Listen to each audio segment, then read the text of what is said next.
Thank you, Mr. President. Friends and colleagues, our country was founded on the principles of limited government and individual liberty. Those ideas led to the concept of the American dream. Since I have been the majority leader in the Senate, this chamber has enacted policies to make the American dream more attainable in Iowa, bring more opportunities for Iowans, and make this state a great place to call home.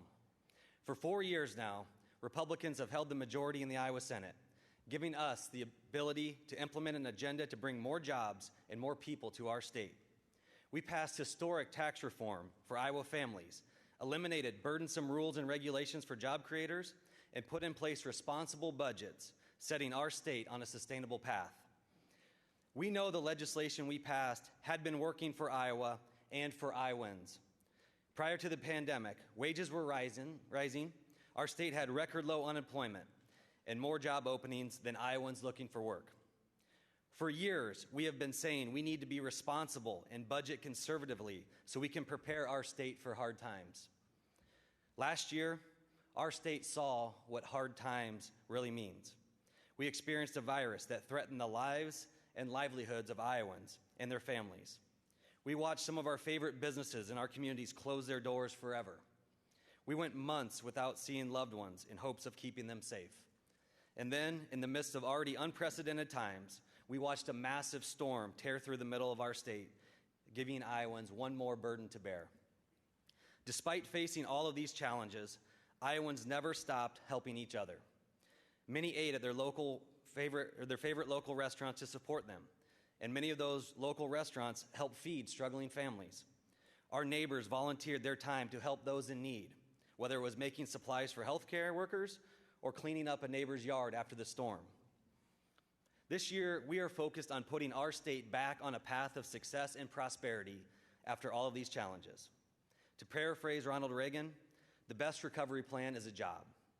That recovery plan means sticking to those same principles guiding us the last several years. It means freedom to work.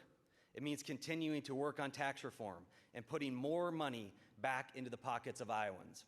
It means ensuring the best education for Iowa students in the classroom where they learn best. Tax relief is always going to be a priority for me and a priority for this caucus. We have been working to make our state and our tax climate more competitive with other states.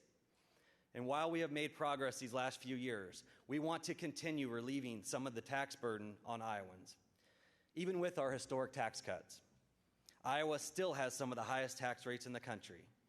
I think, especially right now, it would be hard to find an Iowan who wouldn't take a little more money in their pocket and a little more savings to fall back on if they need it. Achieving this goal means conservative state spending is just as important as it has been the last 4 years. Because of the budgets Republicans have passed since 2017, Iowa was ready and prepared for the uncertain economic times. Our state was recognized as one of the most resilient when it comes to our budget. This does not mean start raiding the state surplus and recklessly spending what we have so carefully built up.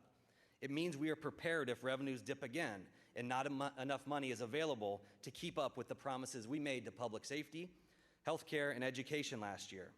When Iowans face financial struggles, they tighten their belts and they live within their means. They expect their government to do the same. Each year, I say we need to look not just to the next year, but to the next generation. In my opinion, the biggest concern for the next generation is educating students in our public schools. Despite the pandemic, we must not sacrifice the future of our children. We cannot let a generation of kids fall behind in school. Kids learn better when they are in school, in classrooms, in person, instead of in front of a screen. The longer they are out of school, the more their skills deteriorate and the further behind they fall. Test scores this fall showed the negative impacts of students not being in school regularly. At midterm this fall, 37% of students in Iowa City schools were failing at least one class, a number double the previous year. A similar decline has occurred in other districts around the state and across the country. By any rational standard, this performance is unacceptable. The futures of Iowa students are built on the education they receive today, and if we continue to erode that foundation, none of us should be surprised when their opportunities begin to crumble. Our focus will be on giving parents an option to send their children to school safely, Students need to prepare for whatever lies ahead of them to recover the ground they have lost over the last 9 months and to restore their future career opportunities. 2020 was an extraordinary year by any measure. The pandemic and natural disasters tested Iowans like never before. Challenging times call for strong, principled leadership, and the Iowa Senate will continue to deliver results for Iowans.